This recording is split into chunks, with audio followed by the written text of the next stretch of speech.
laptop အသစ်တစ်လုံးလောက်လိုနေပြီလားဒါမို့ upgrade လုပ်ဖို့စဉ်းစားနေပြီလားဟုတ်ပြီ2025မှာတော့ laptop ဈေးကွက်ကတော်တော်လေးစိတ်ဝင်စားဖို့ကောင်းနေပြီဘာတွေရွေးရမလဲဘယ်လိုဆုံးဖြတ်ရမလဲဆိုတာကိုဒီနေ့အသေးစိတ်လေးပြောပြတော့ပါမယ်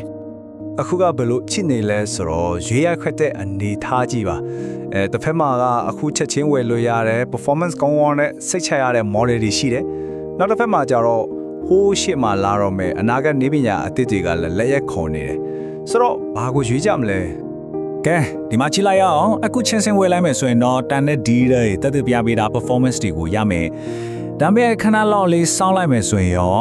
အနာဂတ်ရဲ့စမ်းသစ်တဲ့ design တွေမျိုးဆက်တဲ့ processor တွေ display နေပညာအသစ်တွေကစောင့်ကြိုးနေလေတော်တော်လေးရွေးရခတ်တဲ့ပွဲပဲနော်ဟုတ်ပြီအခုဒီလိုရွေးရခတ်နေတဲ့အခြေအနေမှာဘယ်လိုဆုံးဖြတ်ချက်ချရမလဲဆိုတာရှင်းရှင်းလင်းလင်းသိသွားအောင်လို့လာမဲ့မိနစ်အနည်းငယ်အတွင်းမှာအားလုံးကိုတစ်ခုချင်းစီသိချရှင်းပြပေးသွားပါမယ်ကဲပထမဆုံးအပိုင်းအနေနဲ့အခုချက်ချင်းဝယ်လို့ရတဲ့ထဲကအကောင်းဆုံး laptop တွေကဘာတွေလဲဆိုတာကိုအရင်ဆုံးကြည့်လိုက်ကြရအောင် gaming laptop တွေပဲကိုအရင်တွားကြည့်ရအောင်ဒီမှာတော်လေးထူးခြားက Acer Predator Helios Neo 60နဲ့ပါပဲဘာလို့လဲဆိုတော့သူ့ရဲ့ပြိုင်ပဲ Asus ROG G60 နဲ့ရှင်ကြည့်လိုက် GPU တော့ RAM တော့ကအတူတူပဲဒါပေမဲ့ဈေးနှုန်းကိုကြည့်လိုက်ဒေါ်လာရာနဲ့ချီးပြီးကွာနေတာဒါကတကယ်ကို value for money ပါပဲဆိုတော့အခုနောက် laptop နှလုံးလုံးမှာတုံးထားတဲ့ RTX 50770 Ti GPU ကဘယ်လောက်တောင်ကောင်းလို့လဲနီးပညာ review တွေရေးတဲ့ Matthew Moniz ကတော့ပြောထားတယ်50770 Ti ကဒီနေ့အတွက်ဖင်မထားတဲ့ GPU ပဲတဲ့ဆိုလိုတာက performance ရောဈေးနှုန်းရောအနေတော်ရှုံး sweet spot လို့ပြောတာပေါ့ gaming ဘက်ကနေအခု content creator တွေ professional တွေတော့ဘက်ကိုတစ်ချက်ကြည့်အောင်ဟုတ်ပါတယ် MacBook Pro 14ပါပဲ M5 chip နဲ့ဆိုရင် GPU performance ကတိတိတသားကိုတက်လာတယ် desktop M1 Ultra နီးပါးကိုစွမ်းဆောင်ရည်ကရောက်သွားတာသူ့ရဲ့ mini LED display speaker တွေ port တွေကလည်းအထူးပြောစရာမလိုဘူးဒီတလုံးရှိရင်တော့မားနဲ့လောက်ကတော့အေးအေးဆေးဆေးပါပဲ MacBook မတုံးချင်ဘူး Windows မှာပဲ power ပြင်းစားလိုချင်တဲ့ creator တွေအတွက်ကိုရှိတာပေါ့ Asus ProArt RP16 ပါသူက Windows ဘက်က power house လို့တောင်းတင်စားကြတယ်အထူးသဖြင့် 2 display reviewer တွေကလက်ရှိဝယ်လို့ရသမျှအတိုင်းမှာအကောင်းဆုံး laptop display လို့တောင်းညွှန်းထားကြတာ Spec 2 MacBook Pro M4 Max နဲ့ရှင်ရင်ဈေးက$1000ကျော်တက်တာတယ်ဆိုတော့စဉ်းစားစရာပဲပေါ့ကဲအခုဝယ်လို့ရတဲ့တွေမျိုးပြီးပြီဆိုတော့ခဏစောင့်လိုက်တော့ဘာတွေထူးခြားလိုက်မြင်ရမလဲအနာဂတ်ကို check ခုန်ကြည့်လိုက်ကြအောင် CES 2025မှာချပြတော့တဲ့အမိုင်အစား laptop တွေအကြောင်းပြောကြမယ် laptop တစ်လုံးကကြည်လာတယ်ဆိုတော့ဘယ်လိုနေမလဲဟုတ်ပါတယ် Lenovo ရဲ့ ThinkBook Plus Gen 6 က screen ကိုလိပ်ပြီးချစ်လို့ရတယ်ဆက်လက်မှာကနေ cloud ချစ်နေလိုက်တာနဲ့ 16.9 လက်မှာထိကြီးသွားတာဆိုတော့တေးသေးလေးတည်သွားပြီးလိုအပ်မှ screen အကြီးကြီးနဲ့သုံးလို့ရတော့မှာပေါ့ကျွန်တော်မိုက်တဲ့ idea ပဲနောက်ထပ်စမ်းသပ်မှုတစ်ခုကိုမပြောခင်မှာ screen to body ratio ဆိုတာကိုခဏလေးရှင်းပြချင်ပါတယ်ဒါကဘာမှမဟုတ်ပါဘူး laptop ရဲ့ရှင်းမျက်နှာပြင်မှာ screen ကဘယ်လောက်ရာခိုင်နှုန်းနဲ့ယူထားလဲဆိုတာကိုပြောတာပါအများဖြင့် 90% ဝန်းကျင်ဆိုရင်တော်တော်များနေပြီဒါပေမဲ့ Lenovo Yoga Slim 9i မှာတော့ကြည့်လိုက်ပါ 98% တော့ရှိတယ်98% တော့ဆိုတော့ဘေးပေါင်ဆိုတာမရှိသလောက်ကိုဖြစ်သွားပြီဒါဆိုမေးစရာရှိတာက webcam ကဘယ်ရောက်သွားလဲဘာမှမရှိရင် webcam ဘယ်မှာထားမလဲ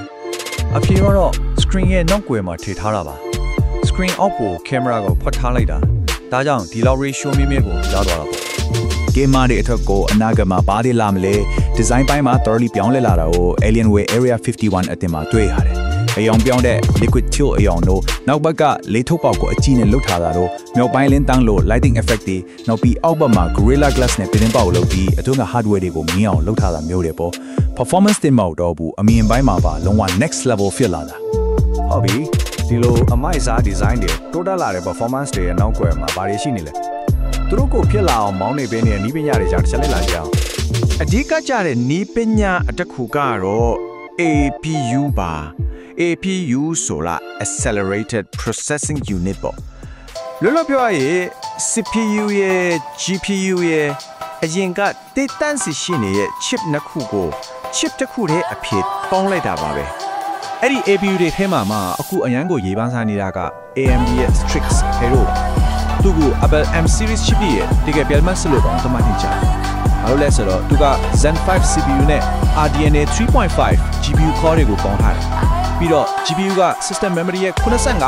ကိုဆွဲထုတ်မှုရှိတယ်ဒါကြောင့်ပါပါလာလာ laptop လေးတွေမှာတော့ desktop အဆင့် graphic power မျိုးကိုရရှိစေလို့မှာပါ Asus Flow Z Gaming Tablet မှာသူ့ကိုပထမဆုံးမြင်တွေ့ခဲ့ရတယ်။နောက်တစ်ခုက external GPU concept ပေါ့။ဥပမာ Asus XG Mobile ပေါ့။ဒါကဘလို့အလုပ်လုပ်လဲဆိုတော့ကို့မှာ power လှလာ laptop လေးတစ်လုံးရှိတယ်။အိမ်ရောက်လို့ game ဆော့ချင်တယ်။ဒါမှမဟုတ် video edit လုပ်ချင်တယ်ဆိုရင်ဒီ external GPU module ကို Thunderbolt 5နဲ့ချိတ်လိုက်အောင်မယ်။အဲ့ထားချင်း laptop က graphic အလုပ်တွေကိုအဲ့အပြင်က GPU စီကိုလွှဲပလိုက်တယ်။ဒါဆိုရင်တက်သွားတာပေါ်သွားပြီးလွှဲတဲ့အခါကျမှ desktop လို့ power အပြင်စားသုံးလို့ရသွားတာပေါ့။ကဲဒါဆိုရင်တော့အချက်လက်တွေအစုံလင်တီးသွားလောက်ပြီပေါ့။အခုအစတွေကကျွန်တော်တို့မြည်ခဲ့တဲ့အဓိကမြေခွန်ကြီးစီကိုပြန်သွားရမယ်အချိန်ရောက်ပါပြီ။အခုပဲဝယ်မလားဒါမှမဟုတ်စောင့်မလား။ရွေးချယ်မှုကရှင်းရှင်းလေးပါပဲ။အခုချက်ချင်းဝယ်လိုက်မယ်ဆိုရင်စိတ်ချရတဲ့ performance တန်ဖိုးရှိတဲ့ဈေးနှုန်းပြီးတော့လက်ရှိလိုအပ်ချက်ကိုချက်ချင်းဖြည့်ရှင်းနိုင်မှုတွေရမယ်။ဒါပေမဲ့ခဏစောင့်မယ်ဆိုရင်တော့ Strix Hello လို့မျိုးဆက်တဲ့ APU တွေလေးလို့ရတဲ့ screen လို့စမ်းသစ်တဲ့ design တွေ Thunderbolt 5လို့ standard အသစ်တွေကိုပိုင်ဆိုင်ခွင့်ရမယ်။ဆိုတော့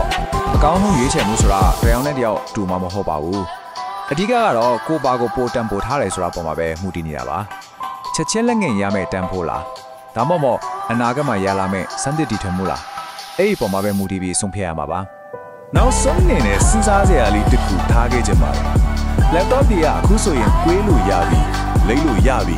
နောက်ပြီး AI ကြောင့်ကိုယ်တိုင်တော့စဉ်းစားနိုင်တော့မယ်